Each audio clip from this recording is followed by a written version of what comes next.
Alright, so this evening I found a few minutes to spend on this scooter.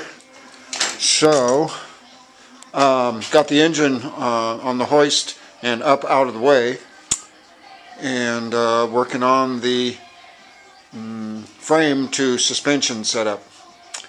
Okay, so first things is to set the frame in exactly square to the suspension. I set the suspension at the height that I want it, and where I want the torsion tubes, or the flex plates to go.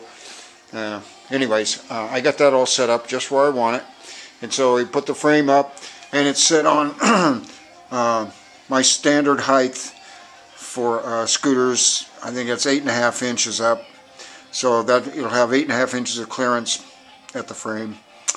So the first thing we do is measure from here to this line. I picked this line here. You just got to find a place. Pick this line from there to there on both sides. Do it there and there, and you equalize it so that centers the frame in the suspension. And then you come up front and you run, and you pick a point where at the weld right there, and measure from this point back to. Pick a point back there that you can duplicate on both sides. I did it once there and then once back there on the spring plate.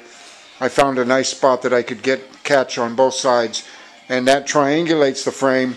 It makes the frame perpendicular to the suspension, and that one back there makes it even inside the suspension. So the next thing that I did, got my handy dandy plastic out and drew out some templates. Okay, this one goes right there. I'll cut that out of steel, and it goes right there, one on each side, one there and one there. And then this one, where does it sit? It sits like that. Let's see, there we go. It sits down there like that, and ties all this together.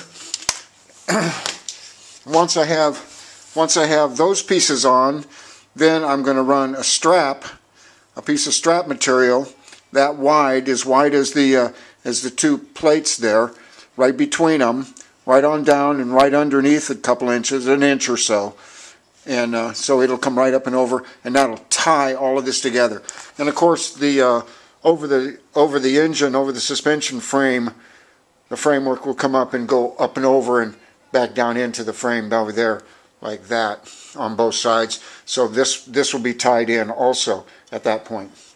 So, and I've calculated enough room for the front seat and the back seat, and some room in the frame here, enough room in the frame for the radiator, because you need room, you need a little room there for that. So that's why the frame seems a little bit long. It isn't. It actually isn't. It just seems that way. But that's because I had to figure everything into it. Okay, that's all for tonight's lesson.